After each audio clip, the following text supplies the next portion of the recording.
Hi friend, स्वागत है आपका। मैं रितेश कुमार वेदांत मैथ मैजिक में आपका स्वागत करता हूं।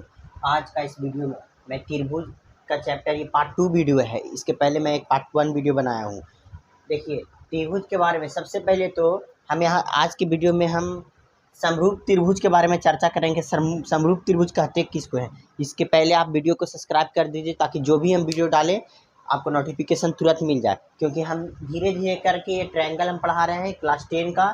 ठीक है, आज समरूप त्रिभुज के बारे में बताएंगे, फिर इसका परिमेय 1, परिमेय 2, परिमेय 3 करके ऐसे करके थोड़ा थोड़ा वीडियो डालेंगे। और तो नोटिफिकेशन अगर आप सब्सक्राइब कर दीजिएगा तो आपको सबसे पहले आपके पास वीडियो जाएगा। ठीक है, रोज़ हम वीडियो एक डालेंगे। ठीक है, तो देखिए, समरूप त्रिभुज एक थेल्स नामक वैज्ञानिक थे, यूनान के थेल्स नामक वैज्ञानिक थे। वो दो त्रिभुज को कंपेयर किए, दो त्रिभुज को कंपेयर किए और बोले कि ये समरूप त्रिभुज कब बनता है। ये दो त्रिभुज है, इसको हम समरूप, समरूप का मतलब क्या होता है? समरूप का मतलब होता है जिसका रूप समान हो, जिसका रूप समान हो। तो दो त्रिभुज को बोले वो कि दो त्रिभुज के जो भुजा का लंबाई है वो का जो अनुपात होगा वो आपस में बराबर होगा। थेल्स का कहना था, थेल्स नामक वैज्ञानिक था, उनका कहना था कि दो समरूप त्रिभुज के जो भुजा का लंबाई का अनुपात है वो आपस में बराबर है। इसका मतलब हुआ कि दो त्रिभुज वो लिए, ठीक है, एक ए बी सी और एक त्रिभुज लिए, ठीक है, डी ई एफ, और बोले कि ये दोनों त्रिभुज के जो भुजा का लंबाई का जो अनुपात होगा वो आपस में बराबर होगा। इसका मतलब कि ये त्रिभुज का भुजा कौन कौन है? एक ए बी है, ठीक है, एक बी सी है और एक सी ए है। ठीक है, ए सी है यानी ए सी है। ये त्रिभुज का भुजा कौन कौन है? ए बी है, एक ए सी है, एक बी सी है। और ये त्रिभुज का भुजा कौन कौन है? एक डी है, ई एफ है और कौन है? डी एफ है। ठीक है, अब बोले कि वही बोले कि ये दोनों भुजा का जो, दोनों त्रिभुज का जो भुजा है उसका जो लंबाई आपस में का अनुपात आपस में बराबर होगा। तो जैसे देखिए, इसका ए बी है, इसका भुजा क्या होगा? A D. तो जैसे इसका ए बी, तो ए बी इसका इस त्रिभुज का और इस त्रिभुज का डी का ठीक है, और इस त्रिभुज का ए सी और इस त्रिभुज का डी एफ। ठीक है, देखिए इसका ए बी लिए तो इसका डी लेंगे, इसका ए सी लिए तो इसका डी एफ लेंगे, सब बराबर होगा आपस में। इसका जो अनुपात जो भी निकलेगा वो सब आपस में बराबर होगा। बी सी, इसका बी सी ई एफ, इसका जो भी अनुपात होगा आपस में बराबर होगा। जैसे इसका अनुपात 1/2 होगा तो इसका भी अनुपात 1/2 होगा, इसका भी अनुपात 1/2 होगा। वही थेल्स वैज्ञानिक का कहना था। ठीक है, अगर मान ली कि ए बी यहाँ 2 दिया है और डी यहाँ दिया है आपको 4, ठीक है, ए बी 2 दिया है और डी दिया है 4, तो जब भी हमको निकालेंगे इसमें से 6 गो है, 2 2 4 2 6, तो बनाने के लिए क्या करते हैं कि 6 गो में से कोई 4 गो को कंपेयर करेंगे। या तो ए बी बाई डी को A C by D F से करेंगे, या A B by D A को A B C by F से करेंगे। 6 गो में कोई 4 गो का कंपेयर होता है। ठीक है, और 3 गो दिया रहेगा, 1 2 3, या ये चारों में से हम बोले कि 6 गो में से जो 6 है, 6 गो में से कोई 4 गो पर कंपेयर क्वेश्चन बनता है। ठीक है, और चारों में से कोई 3 गो दिया हुआ रहेगा, एगो निकालना रहेगा। जैसे मान ली कि यहाँ ए बी का वैल्यू दे दिया, ठीक है, और इसका ए बी का वैल्यू दे दिया आपको, ठीक है, यहाँ 2, यहाँ डी का वैल्यू 4 दे दिया। अब यहाँ ए सी पूछ देगा, ए सी यहाँ दे देगा 6 3, आप पूछना कि क्या रहेगा? डी एफ यानी डी एफ। अब इस तरह से रहेगा तो हम किसका किसका, ये चारों में से हम किसका किसका मान निकालेंगे? हमको देख रहे हैं कि एक ए बी और डी तो दिया है, तो एक 6 में से तो एक बाहर ये इसका तो निकलेगा, इसका मान। ठीक है, और किसका? और एक ए सी दिया है तो फार्मूला से ये वाला मान निकलेगा, ये अभी नहीं निकलेगा। ए सी या डी एफ पर बात करेंगे, यानी यही दोनों पर कंपेयर होगा, खाली ए सी और डी एफ पर। अब यहाँ से मान निकल जाएगा, ए बी मेरा 2 दिया है, डी मेरा कितना दिया है? 4, बराबर ए सी मेरा कितना दिया है? 3, डी एफ निकालना है। डी एफ क्या होगा? डी एफ निकालना है, तो यहाँ से निकल जाएगा, क्रॉस मल्टीप्लेक्शन करेंगे, 4 तिया 12, 4 तिया 12 और 2 डी एफ बराबर 12 या 2 छक 12। डी एफ का वैल्यू कितना आया? डी एफ का जो वैल्यू आया 6, डी एफ का जो वैल्यू आया 6। ठीक है, अब देखो इसका जो थेल्स नामक वैज्ञानिक बताए थे कि जो अनुपात है वो आपस में बराबर होता है। तो ए बी का मान कितना है? 3।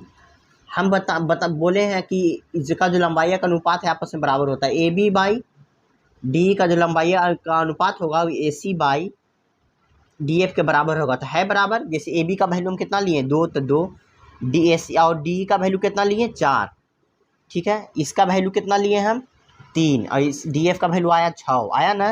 तो 2 दूनी 4 1/2 आया बराबर 3 दूनी 6 1/2 इसका यानी प्रूफ हो गया ना कि इसका जो लंबाई का अनुपात होगा सब आपस में बराबर होगा। अब कभी क्या कर देगा, कभी ये वैल्यू नहीं देगा, बी सी का दे देगा, तो हमको ई एफ का निकालना रहेगा, यहाँ ई एफ का पूछेगा तो हमको फिर किस पर 4 6 में से ए बी और डी तो लेंगे। अब कंपेयर किससे करेंगे, इसके साथ कंपेयर करेंगे, यानी कि इसके साथ नहीं, इसको साथ कंपेयर करेंगे। अब ए बी बाई डी का कंपेयर किससे होगा, B C by E F से होगा। इस तरह से देगा क्वेश्चन, ठीक है, इस तरह से आगे क्वेश्चन देगा, ठीक है। अब देखिए इस समरूप त्रिभुज का जो संगत भुजा क्या होता है, संगत भुजा का मतलब समझिए कि जो संगत भुजा बोला जाता है वो क्या होता है।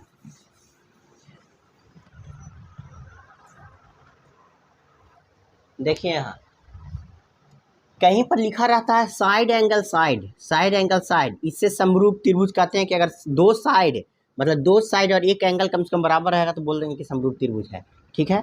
अब देखिए जैसे दो साइड, तो इसमें दो साइड बराबर है, एक साइड ये एक साइड ये दोनों बराबर है और इसका एंगल ही बराबर है, ठीक है।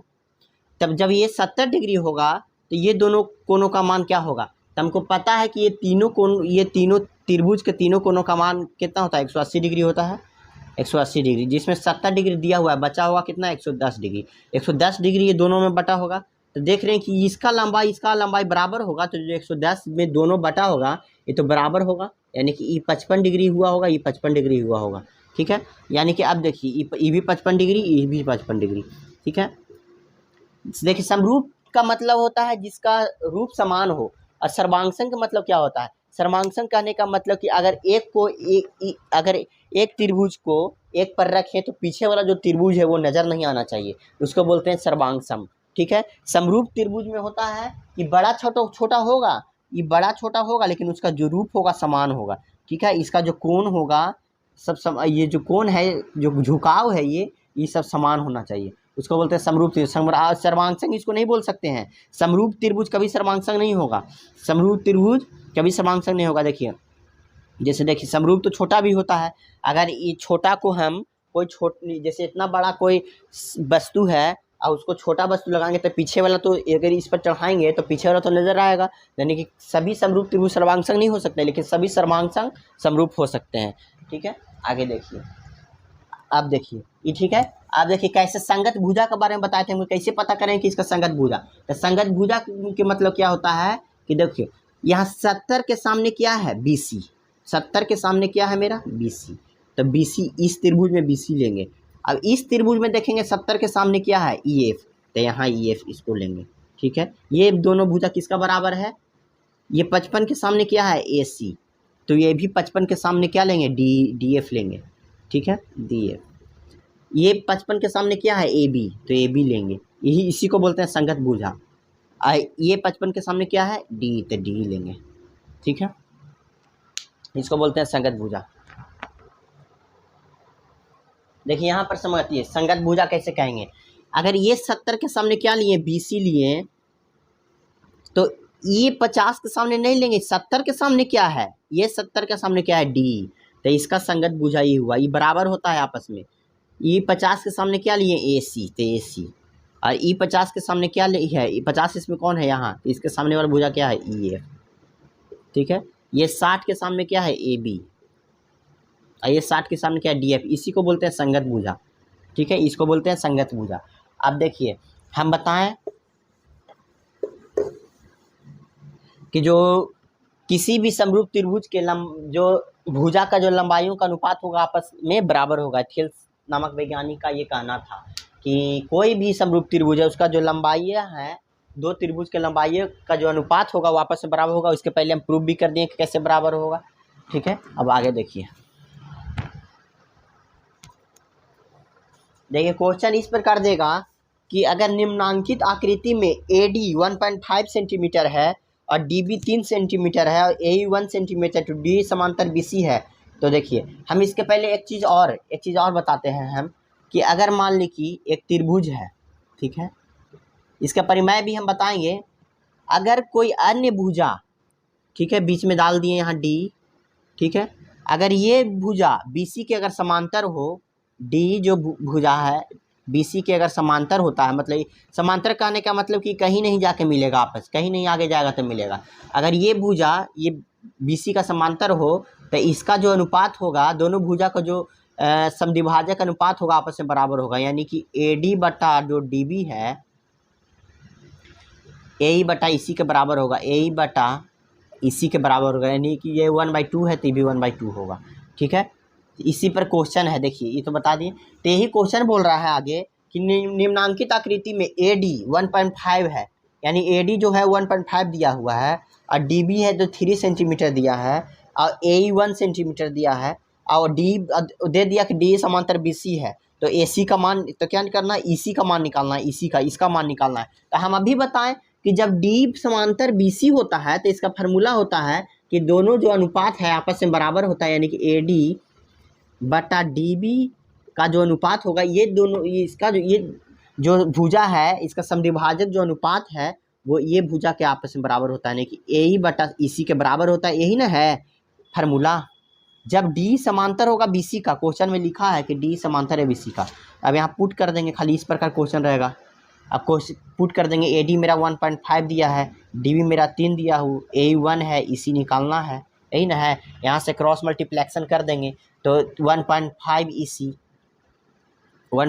EC हो जाएगा, बराबर 3 एकम 3, ठीक है। 1.5 से ही कट जाएगा 2 बार में। EC का मान कितना आया, EC का मान मेरा कितना आया, EC का मान मेरा 2 आएगा, ठीक है। EC का मान 2 आया। अब देखिए हम बताए थे, अभी बताए हैं कि ये जो लंबाइयाँ है का जो अनुपात है, समद्विभाजक अनुपात आपस में बराबर होता है ना, बराबर। AD का मान कितना है, देखिए यहाँ AD का मान 1.5 है और DB का 3 है, यहाँ कितना है, ठीक है, 1/2, यहाँ 2, ठीक है। ये कट गया, 1.5 से 1/2 इसका वैल्यू आया, और इसका भी अनुपात 1/2, यानी कि दोनों भुजा आपस में बराबर है, प्रूफ भी हो गया। जब D समांतर होगा BC का, ये प्रमेय 1, इसको प्रमेय 1 है ये, ठीक है, ये प्रमेय 1 इसको बोलते हैं, थ्योरम 1, ये हम प्रूफ करने के लिए इसके बाद जो वीडियो बनाएंगे उसमें प्रमेय 1 प्रूफ करने के लिए है। तो आप लोग से रिक्वेस्ट है कि चैनल को सब्सक्राइब कर दीजिए, ताकि इसके बाद ये समझें, उसके बाद फिर वीडियो डालेंगे प्रमेय 2 प्रमेय 3 ऐसे करके, तो आप लोग को समझ में आएगा। तो हम अगर आप सब्सक्राइब कर दीजिएगा तो जो भी हम वीडियो डालेंगे आपको नोटिफिकेशन तुरंत मिल जाएगा। तो हमको आपसे रिक्वेस्ट है कि सब्सक्राइब कर दीजिए। चलिए ठीक है, अब हम मिलते हैं आगे अगले वीडियो में।